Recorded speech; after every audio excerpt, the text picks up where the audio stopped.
Muy buenos días, bienvenidos a nuestro tiempo devocional Tu Palabra para encontrar el camino. Hoy es 1 de junio del 2026 y vamos a continuar con la lectura de la Biblia, con el libro de Josué capítulo 17, Isaías capítulo 24 y el Evangelio según San Lucas capítulo 10.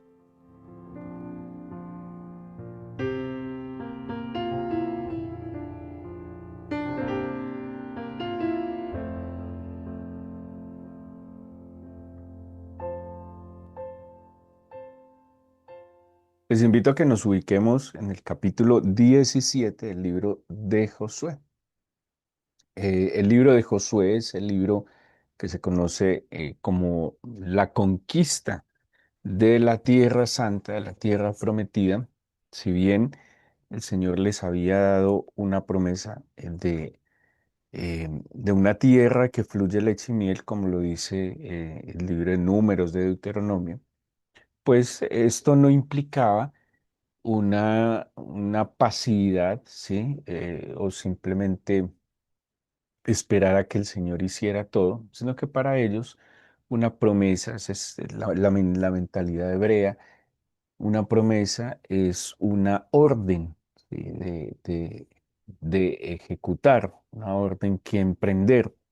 Em, y la promesa implica pues que el Señor estará allí respaldando esta acción que van a tomar, ¿sí? No como a veces los cristianos lo tomamos de que una promesa implica a veces como cruzarse de brazos y esperar pasivamente a que el Señor lo haga. Para ellos una promesa es una orden.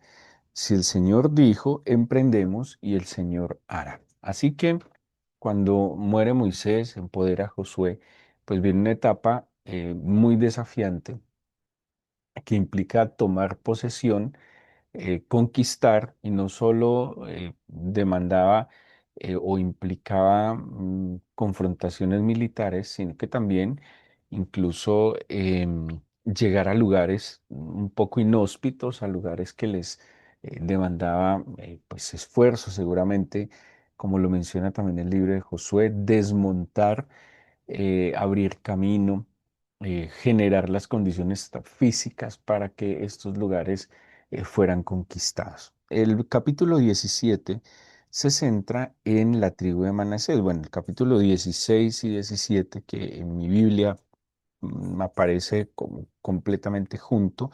Efraín y Manasés son los hijos de José. José es el hijo menor de Jacob, que fue llevado a Egipto, que se convirtió en la mano derecha de Faraón, y en la bendición que Jacob le da a su hijo menor José, le da dos heredades, ¿sí? Pues esto es un acto simbólico que dice mucho, porque quien heredaba doblemente era el primogénito. El primogénito de Jacob era Rubén, pero Rubén había pecado contra su padre y su padre le quitó este derecho y se lo dio a José. Por eso no vamos a encontrar en la tierra prometida una región que se llame José, la tribu de José, sino que él estará representado en su doble herencia en sus dos hijos, Efraín y Manasés. Entonces, les explico. Mm, Leví, la tribu de Leví, que dice la Biblia que no van a tener heredad, ellos van a estar encargados del templo, del culto, ellos no van a tener un territorio, por eso tampoco vamos a encontrar un territorio en la Tierra Santa que se llame Leví, ¿sí? Los levitas no van a tener, como todas las demás tribus, una zona asignada que se convertiría en, digamos, en una provincia, como nosotros lo llamamos, un departamento o una región, sino que los levitas estarían centrados en el culto y dispersos en medio de las tribus. Porque como les dijo el Señor, mi parte y mi heredad soy yo, o su parte y su heredad soy yo. Sale entonces Leví digamos, de esta heredad, ¿sí? Ya no se le va a dar territorio. Sale José, porque como les acabo de decir, a él se le va a dar una doble heredad. Algo así como que a José a través de Efraín y Manasés, le están dando las dos, le están dando la porción que era de Leví, se la dan a José, y José, al salir, pues esa porción queda entre sus hijos, Efraín y Manasés. ¿Sí? Entonces estamos viendo en los capítulos 16 y 17 la doble porción que hereda José en sus hijos, Efraín y Manasés. Bueno, Efraín va a ser una tribu que en algunos momentos va a representar a Israel como digamos, en las profecías, sobre todo en Isaías, como si representara a todo el pueblo de Israel. En el capítulo 17 aparece una idea, dice el versículo 1: se echaron también suertes para la tribu de Manasés, porque fue primogénito de José, si bien no era hijo de Jacob, sino de José. Maquir, primogénito de Manasés y padre de Galaad, el cual fue hombre de guerra, tuvo Galaad y Basán. Se echaron también suertes para los otros hijos de Manasés, conforme a sus familias, los hijos de Abiezer, los hijos de Elec, los hijos de Asriel, los hijos de Siquem, los hijos de Hefer y los hijos de Semida, perdón. Estos fueron los hijos varones de Manasés, hijo de José, por sus familias. Quiero leerles hasta el 4 antes de explicarles brevemente algo. Dice, pero Zelofejá, hijo de Eder, hijo de Galaad, hijo de Maquir, hijo de Manasés, no tuvo hijos, sino hijas, los nombres de las cuales son estos: Maala, Noa, Ogla, Milca y Tirsa. Estas vinieron delante del sacerdote Eleazar y de Josué, hijo de Nun, y de los príncipes, y dijeron: el Señor mandó a Moisés que nos diesen heredad entre nuestros hermanos, y él les dio heredad entre los hermanos del padre de ellas, conforme al dicho del Señor. Eso que estaba mencionando estas mujeres está en el capítulo 27 de Números, que estas mujeres, pues, digamos, ante una petición se establece una ley, y es que las hijas también iban a heredar. Acordémonos que la historia del pueblo hebreo se desenvuelve en un entorno y en un contexto donde el valor de la mujer era inferior, ¿sí?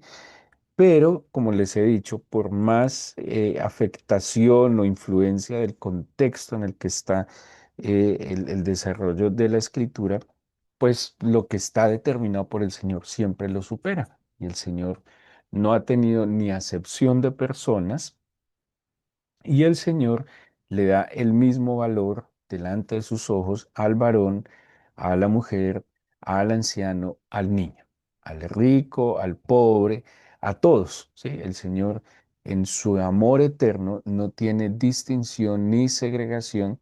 Esos ya son temas culturales, de interpretaciones equivocadas también de la escritura. Y esta es una demostración de que aún a las hijas, no siendo hijos varones, porque si ustedes van a ver, solo se están mencionando a los hijos varones, en este caso de que este hombre piadoso, porque así lo dice Número 27, muere, pues el Señor también le da heredad a estas hijas, ¿sí? Y así como se le dio proporcionalmente a todos los demás varones, a ellas, pues a ellas también se les va a dar proporcionalmente como cabeza de familia, ¿sí? Ese es un detalle no menor, que he insistido en muchos pasajes de la Biblia, que aunque el entorno cultural influencie en lo que nos narra la Escritura, pues de parte del Señor las cosas en ese sentido son muy claras. Todos tenemos el mismo valor, solo que todos tenemos funciones, papeles, roles diferentes que cumplir. No tenemos las mismas funciones, pero el valor, la dignidad es absolutamente la misma. Pero quiero detallar algo que es muy bueno entenderlo, es el tema de las suertes. La palabra que utiliza este texto, y que aparece unas 77, 80 veces en el Antiguo Testamento, es goral. Y esta palabra goral, que tiene que ver con una piedra, porque describe digamos, la condición física de una piedra, porque esa palabra quiere decir algo áspero, rugoso, Se refiere a un elemento, un instrumento, un objeto que estaba marcado que se usaba para tomar decisiones. Póngale mucho cuidado pues aquí, este no es un tema solo de azar. De hecho, no tiene nada que ver el azar con esta idea de echar suertes, ¿sí? De hecho, si ustedes se acuerdan, cuando hemos hablado del sacerdocio, el sacerdote en su pectoral tenía dos piedrecitas, algo así muy similar a lo que estamos hablando del goral, y esas piedrecitas tenían dos nombres que era Urín y Tumín. Esas dos palabras quiere decir luces y perfecciones, pero en esas dos piedritas era la manera como el sumo sacerdote consultaba la voluntad del Señor, ¿sí?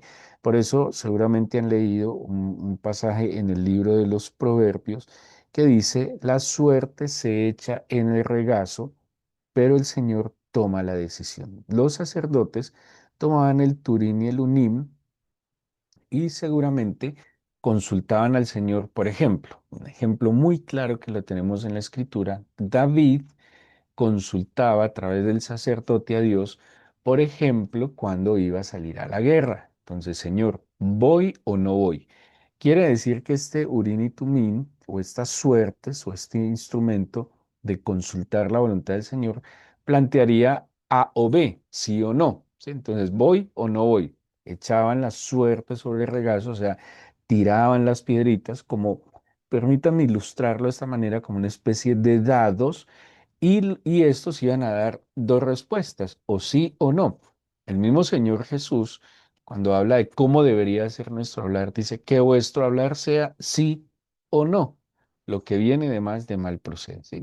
Aquí no es para dudas, y como posturas dubitativas, sino o eso no es blanco, negro, bueno, malo, la derecha, la izquierda, la vida, la muerte. Aquí no hay como un punto intermedio y la respuesta del Señor no es ambigua y no es incierta, es sí o es no, ¿sí? Sino que todos quisiéramos que el Señor nos dijera sí o nos dijera déjeme pensarlo, ¿sí? Pero con el tema del Urín y el Tumín era simplemente sí o no.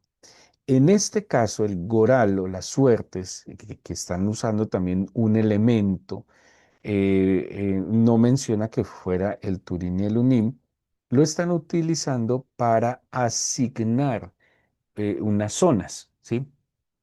Entonces, de acuerdo, están tratando de hacer una repartición equitativa, de acuerdo al tamaño de la tribu, ¿sí? De acuerdo, claro, más gente necesita más territorio, ¿sí?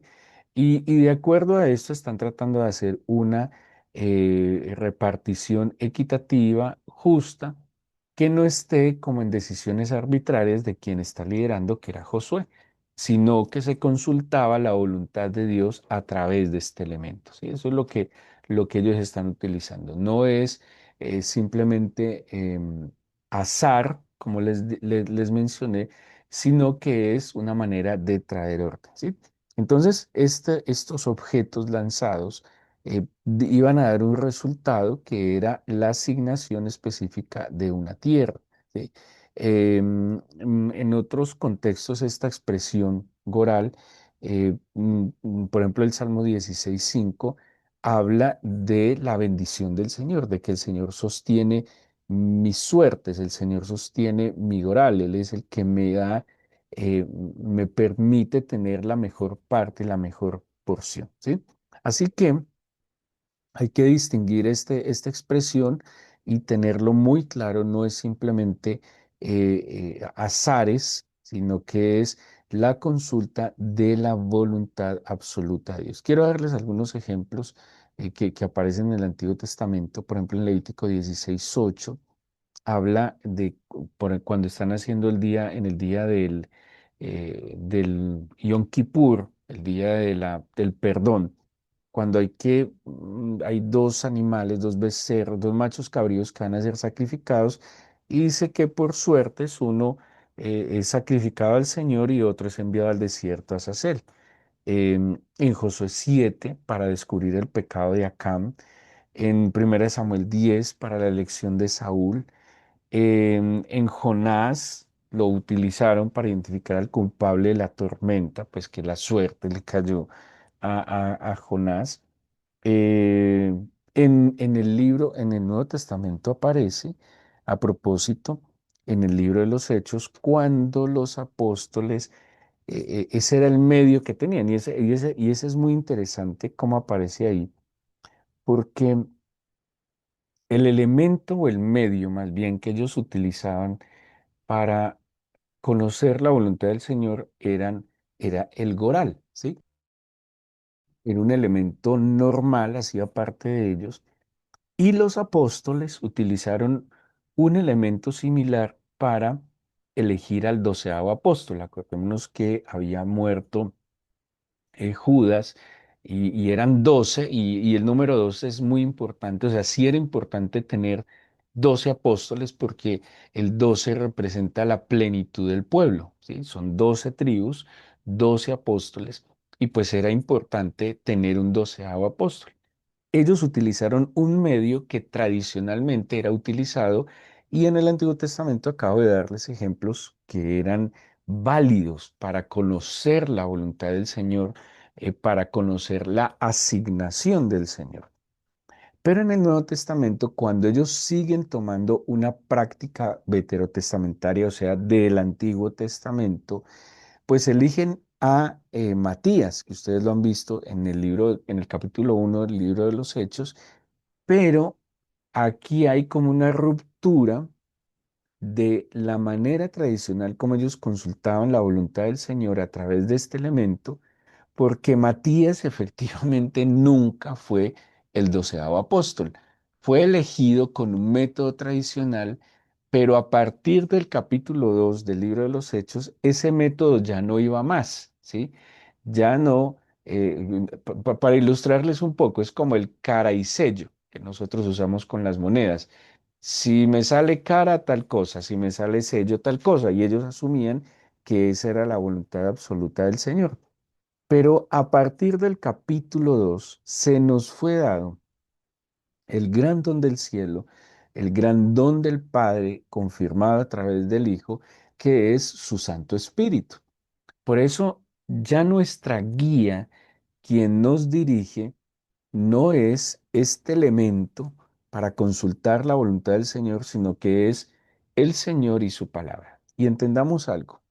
En el tiempo de Josué, por ejemplo, se los voy a poner más sencillo.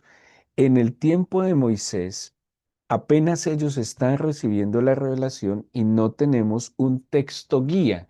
Apenas están transmitiendo oralmente las instrucciones del Señor. Cuando hablamos de la época de la iglesia, existía, no de la manera como lo tenemos hoy, pero existían los escritos del Antiguo Testamento, ¿sí? Al cual no todo el mundo tenía acceso. Así eran las cosas. No era de libre acceso, no es que cada uno tuviera una tora en la casa, era limitado a la sinagoga y, digamos, a las instituciones formales. Y, y además, pues entonces no existía el Nuevo Testamento, hablando del tiempo de la iglesia.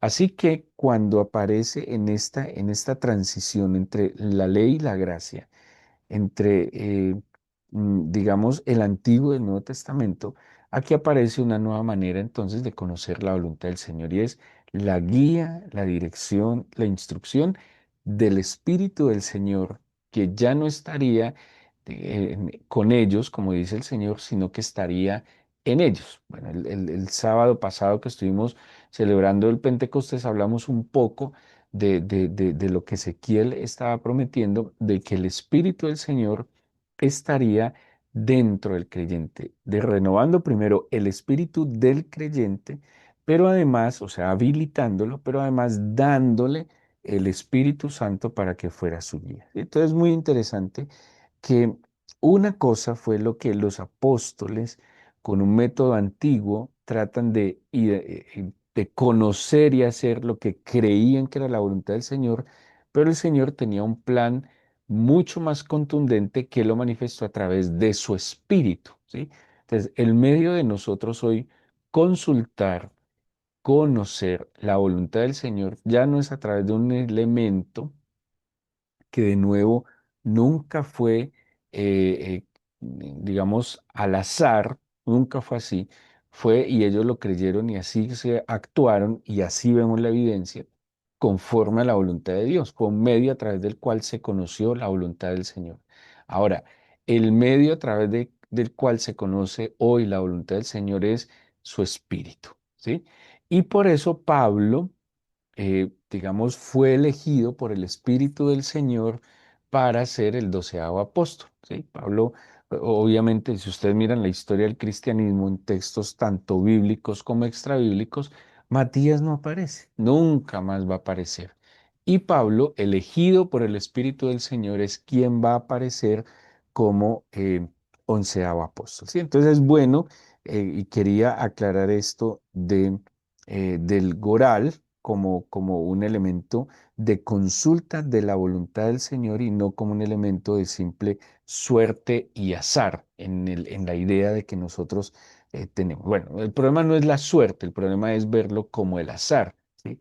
Porque la suerte es una idea de una oportunidad, ¿sí?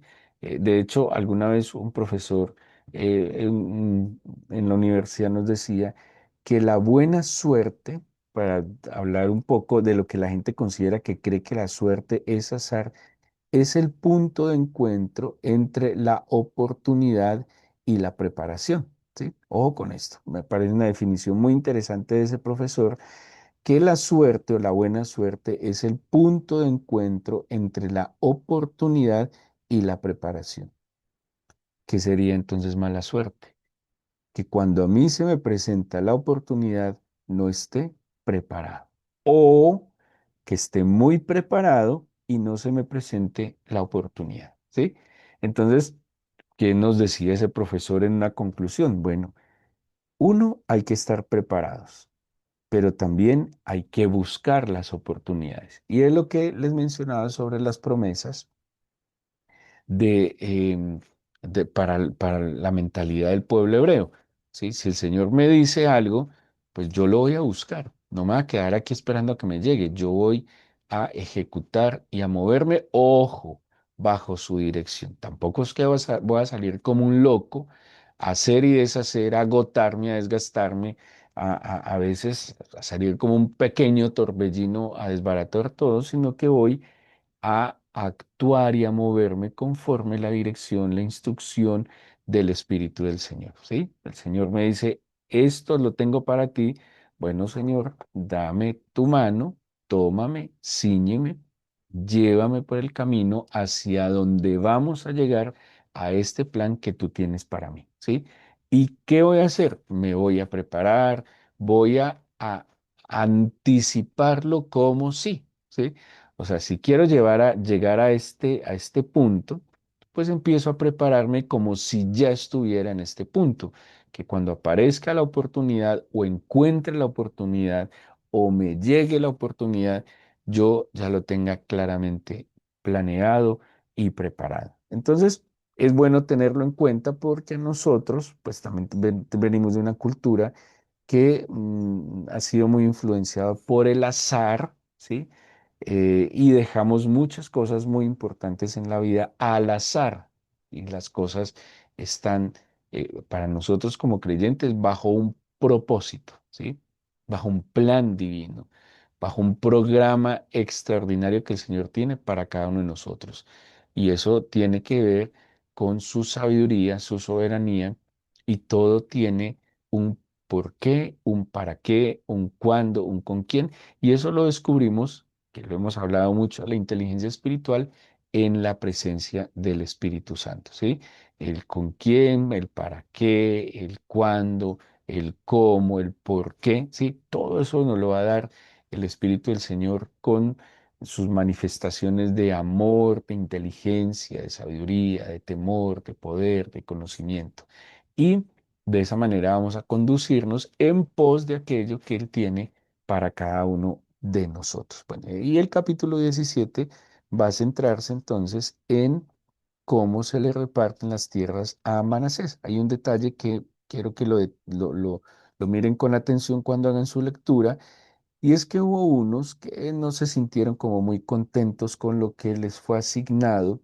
En el versículo 14 le pidieron más a Josué que porque solo les había tocado una parte y Josué les dijo, ah, bueno, si quieren más, trabajen más, ¿sí? Si quieren más, pues conquisten, vayan, suban al bosque, desmóntenlo, conquisten y está ahí, ¿sí? Y me parece muy interesante porque no permite el conformismo. El que quiere más, busca más, ¿sí? El que quiere llegar más lejos, camina más. El que quiere ser más fuerte, pues se entrena más, ¿sí? Entonces es lo que también Josué les está diciendo a los de la tribu de Manasés. Démosle gracias al Señor, presentémosle este nuevo día, esta nueva semana, este nuevo mes. Señor, llegando ya a la mitad del año casi.